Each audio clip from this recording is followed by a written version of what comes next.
Welcome to Spruce Grove Alliance Church, your home.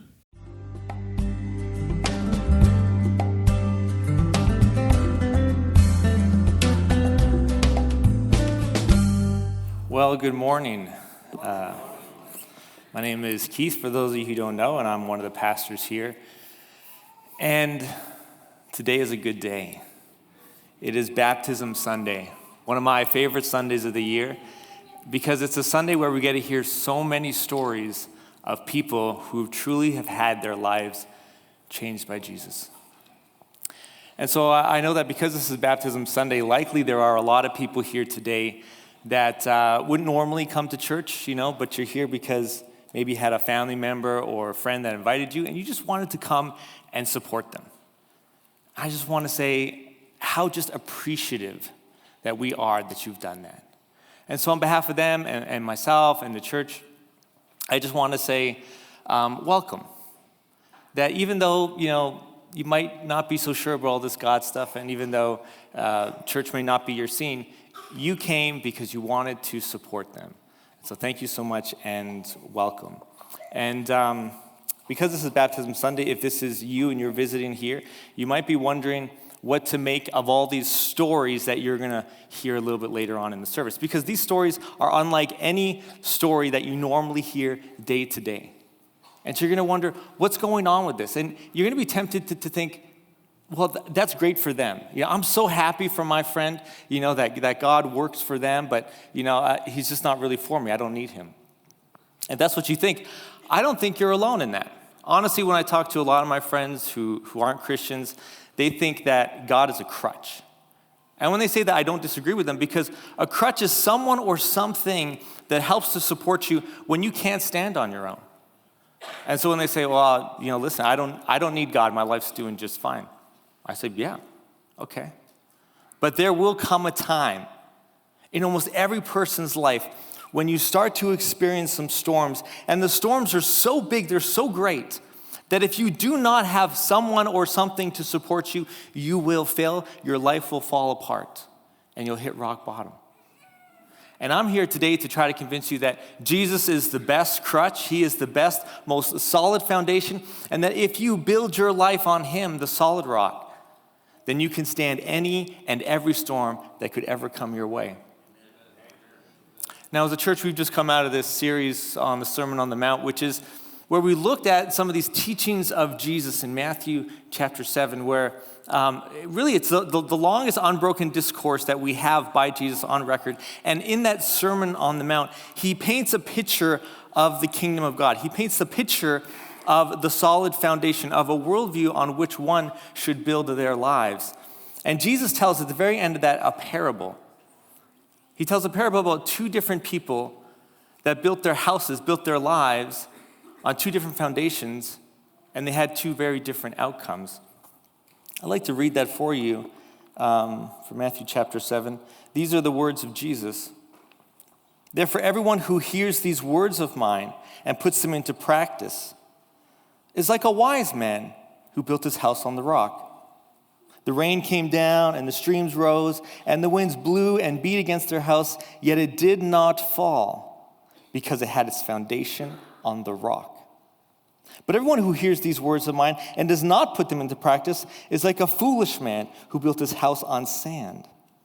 The rain came down and the streams rose and the winds blew and beat against that house, and it fell with a great crash. This is a parable Jesus is telling, and what we know from parables is that they're stories meant to teach us some kind of lesson about life. And they're meant for us to put ourselves into the story, like a metaphor, right? And the metaphors are meant to be very simple to understand, easy to pick up on. This parable is just the same. It's easy to pick up what he's laying down here. But I want to walk through just a little bit, just to make sure we're all on the same page. Jesus uses some metaphors here, and one of the metaphors he uses is that of a house. And he says, your house is a metaphor for your life. And this is not new to Jesus. I mean, there's tons of writings throughout history where people use this analogy. We use it all the time in our own lives. In fact, if you ever study dream interpretation, whether it's Christian dream interpretation or non-Christian dream interpretation, they'll always say that your house is a metaphor for your life. So if you're dreaming and you're in your house, then the dream is about you and it's about your life. And Jesus also uses the metaphor of a foundation. And clearly, foundation is referring to that worldview, that life philosophy on which you build your life. And we all do this. There's lots of different philosophies out there in our culture today. For example, if I work hard and if I play by the rules, then I'll be successful and I'll be happy. Or, if I could just find my soulmate, then I'd be complete and then I'd be fulfilled. Or this life is really all I have, so, I might as well have fun and enjoy myself while it lasts. These are common worldviews that we tell ourselves, but whatever the worldview is, one thing is certain, we all have a foundational worldview that acts as the foundation of our lives, which we build our houses upon. And we have to do this. This is just a human condition. We cannot understand anything outside or removed from story. We need to understand everything within a broader picture and a broader story. And the interesting thing is, most of us, although we have this, we don't even know how we got there. We didn't intentionally set out and say, this is what I think about everything, this is the plan, and this is what I'm going to build my life on. No, it happened kind of subconsciously, and it's running all the time in the background, kind of like our operating system. But we can't get away from it. We all have a foundational worldview. And Jesus, lastly, he uses the analogy of a storm. And what is the storm? Well, we all know what it means to experience storms in our lives. The storms are those trials, those hardships, those struggles that inevitably will come our way. They're things like sickness, bankruptcy, failure, heartbreak, death, addiction, betrayal, divorce, depression. None of us can escape the fact that at some point of our lives, we are going to experience these storms. And sometimes we'll experience multiple of these storms at one time, and it'll be like the perfect storm. And if we do not have a proper foundation, then our lives will crumble.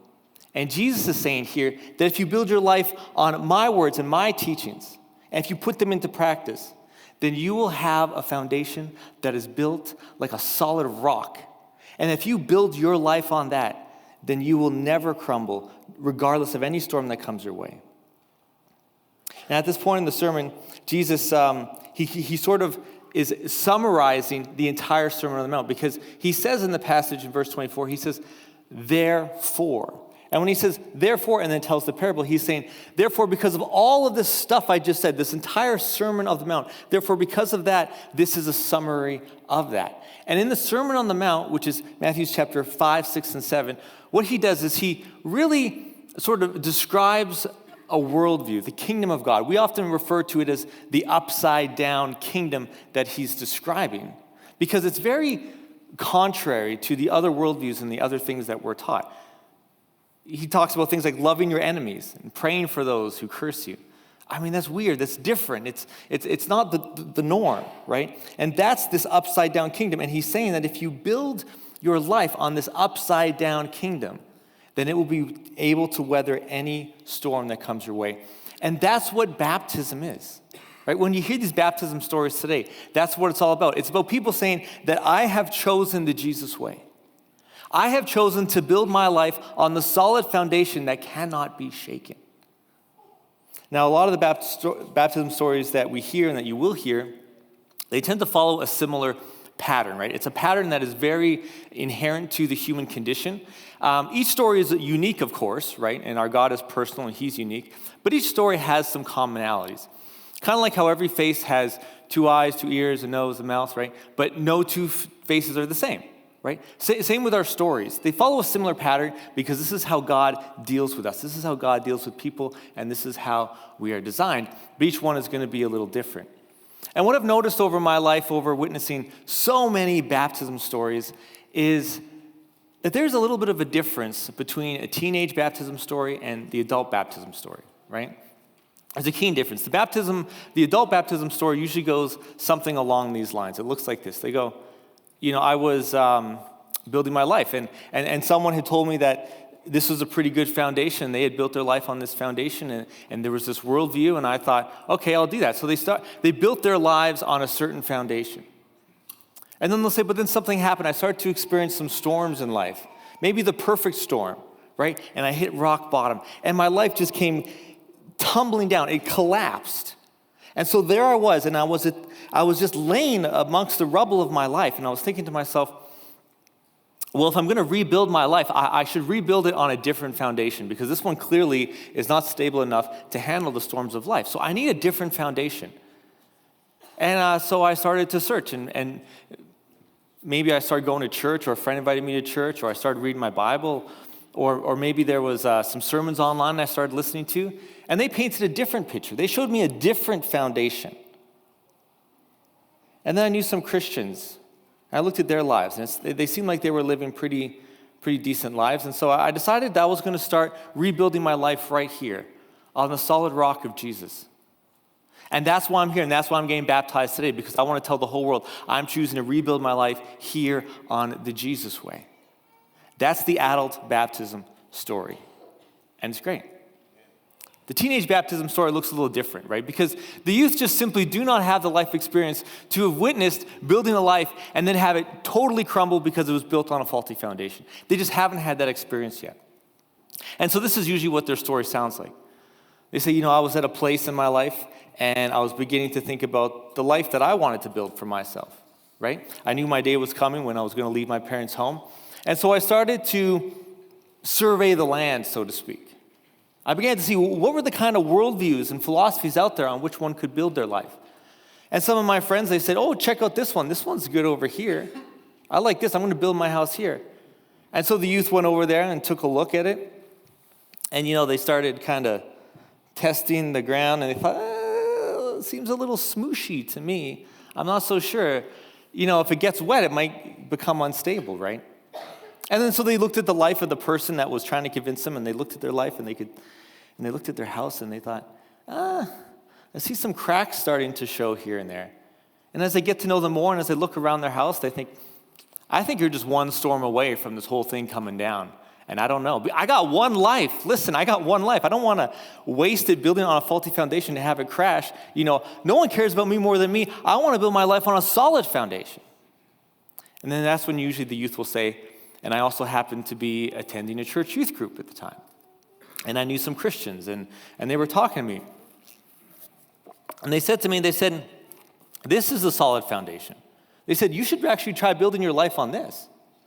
And so the youth thought about it, and they thought, okay, well, they check it out. And they go over here to this new foundation, this Jesus foundation, and they start testing it out. And they go, you know what? It's actually pretty solid. And so they looked at the lives of these people that said this is a solid foundation. They took a look at the life of these Christians, and they saw actually they seem like they have a pretty stable house. Yeah, there might be a few cracks here and there, but it's mostly cosmetic. For the most part, it seems pretty solid. And so they said, that's why I'm being baptized. I'm being baptized as a teen today because I've looked at a lot of different things, and I think this is the most solid foundation. And so I choose to build my life here on the Jesus way. I'm putting my stake in the ground, and I'm saying, I choose Jesus, and I'm going to build my life on that. That is the difference. And I tell you, I love to hear both of these types of stories. I love to hear the adult stories. I love to hear the teenage stories, because the adult stories, they remind me so much of my dad's story. Who was in his 40s, and he had a massive heart attack, near-death experience. They brought him back, and his life, he realized that the foundation he built it on was not capable. It was not cut out to deal with things like death or life after death and answer the really hard questions. And so he started attending a church. He went to a local church, sat in the back for years just observing, testing out the foundation, getting to know some people. And eventually he got baptized, gave his life to Jesus, and rebuilt his life on a new foundation, and he became a changed man. But I also love to hear these teenage stories. I especially love to hear their baptism stories, because their baptism story, it just reminds me so much of my own story. See, I was at a point in my life where I was at a crossroads. I was just about to turn 18. I was about to graduate high school. I was about to leave my parents' home. Because you realize this is back in the day when it was like at 18, that's it. Like, your parents were like, I did it. I did my job. What? That's what's expected of me from society. I get you to 18. You're alive, so that's, good. You're good to go, right? Like, what else do you... There was no living with them until you were 25 or 30, right? That was it. And I honestly, I wanted to leave, too. I was like, I wanted to go. I was excited to find my own path to happiness, to build my own life. build a life for myself, right? I wanted to do that. I'm kind of a forward thinker, so I had actually been thinking about that for quite some time. And I had been already in junior high and high school trying on different worldviews, kind of like one tries on different clothes, just to kind of see how they fit, right? And I remember I tried a bunch of different things. I started by trying romance. I'd grown up, under the influence of a lot of media, and Hollywood painted this picture of romance that, it was all about, being in love. And it was so magical, and it was so perfect, this picture that they painted. And so I dated a ton throughout junior high and high school, and the story was always the same. It feels good, for the first couple months. You have puppy dog eyes, you're in love, it's good, it's rainbows. But then the feelings start to fade, right? And you start to disappoint them, and they start to do some things that disappoint you. And before you know it, the whole thing's over, and you're heartbroken. And oh, that hurts. Man, it seems like the more you cared about that person and you cared about that relationship, the more it hurt. And you're always on this like up and down roller coaster, and I was like, this isn't it. This was not the picture that was painted for me. This is not giving me what was promised to me by Hollywood, and I don't think this is stable enough to build my life on. So I'm not going to do that. So then I tried out wealth and consumerism, because that was a popular one. And I remember I got a job when I was 15, and I was making, get this, $5.90 an hour. Can you believe that? It was minimum wage at the time. Don't look it up. Don't Google this, because then you're going to know how old I am. But I was working at McDonald's, which was like really the place to be at the time. So I'm working at McDonald's, $5.90 an hour. Doesn't seem like a lot, but it adds up. And I had no obligations. I had no bills to pay. So it was like 100% disposable income, right? So that meant that every month I had like hundreds of dollars. And so I would buy the latest and the coolest gadgets and all that stuff. And I was just right into it and getting everything that I wanted. And I noticed it's kind of like dating. You get that new thing and you're excited, and it's the unpacking, and you learn how to use it, and you show it off to all your friends, and you're really excited for it. But then the feelings fade, right? And you feel kind of empty afterwards. You're like, well, that was kind of disappointing. And I remember I had some people in my life that did pursue wealth, right? And they were very wealthy. They did a good job at it, but they didn't seem any happier than anybody else. In fact, it seemed like the more money you had, the less happy you were. So I thought, that's not a very solid foundation. I don't want to build my life on that. And so lastly, I sought beauty. I was into bodybuilding in high school. That was kind of my thing. I did it all throughout. I got really into it. I was competitive. I was going to go to the Alberta Junior Provincials, and I had coaches, and I had program and all that stuff. And then I got a mysterious illness, right around this time of my crossroads. And I got really sick, and I lost a ton of weight, and it was like a respiratory thing, so I couldn't train. And I started to realize that beauty is fleeting. Like you're just one injury or one illness away from losing all that stuff that you worked so hard for, right? And I realized that even if I went my whole life injury-free, I'm still going to age, and I'm still going to lose muscle mass and gain weight, and that's just a part of life. So that's not a very solid foundation to build my life on. And so I started to read the Bible, because this whole way through this time, this high school time, I had been sporadically attending a youth group. And I started to meet some Christians, some really cool, sincere people, and I started to observe their life. And they were telling me that this was a solid foundation. So they gave me a Bible, and I started to read the Bible for myself, and I was really focusing on the red letters, the words of Jesus, right? I remember one night I was in my room, right at the time of this crossroads, right at the time when I had become disillusioned with all these things, and right at the time that I was going through this illness where I was having to drop out of my competition, and all this stuff was going on. And I picked up the Bible one night in my room, and I read Matthew chapter 16, verse 24 to 25. Jesus says to his disciples, "Whoever wants to be my disciple must deny themselves and take up their cross and follow me. For whoever wants to save their life will lose it, but whoever loses their life for me will find it." And I tell you, when I read that, it hit me like a ton of bricks. God himself spoke to me through that passage. And I realized the Jesus way was very different. That there was these foundations over here that I had tried out, And they all basically had the same philosophy. It was get more. You want life, you got to get more life. You got to get more relationships. You got to get more beauty. You got to get more money. You got to get more accolades. You got to get more success. You just got to, it's more, and it's me focused, and it's about just acquiring and getting more. But the more I tried to do that, the more empty I felt. And here I noticed there was a totally different philosophy. It was totally upside down from this philosophy, from these foundations. It was the Jesus one, and Jesus said, because I gave my life for you, you need to give your life for me. See, it was a foundation built on love, built on relationship, right? It was a self-sacrificial one that Jesus was saying that if I give up my life for him instead of trying to acquire life, then I will actually find the life that I always wanted, the life I've been searching for. And so I did a very key thing. I used to do this. I don't know why. It was weird. But I wrote a contract. Okay? And so I wrote a contract, and I wrote it to God, and it basically said, I commit my life to you, Jesus. And I signed it right there. And what I've observed these 20-odd years living out that contract is, I have just as many storms as anyone. I really do. But my ability to be able to weather those storms and come out on top and to come out healthy, that's the difference, my friends. That's the difference. That is the difference of the Jesus way.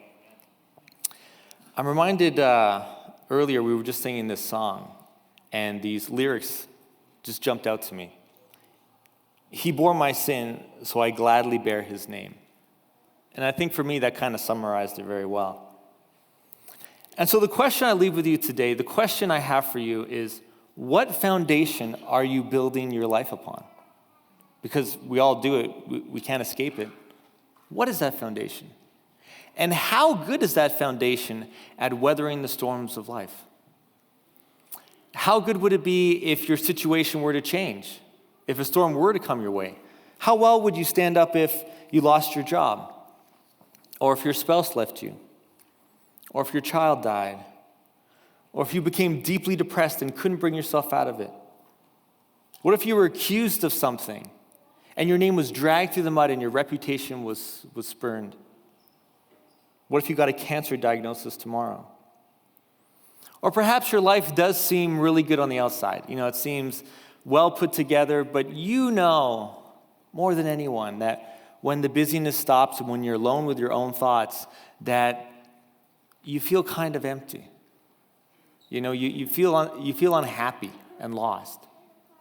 Or maybe you're just searching for something, and you think to yourself, and you know that not only do you think there should be something more, you know there's something more, but you just don't know what that is. My friends, whatever it happens to be, might I suggest that this Jesus foundation is a better foundation.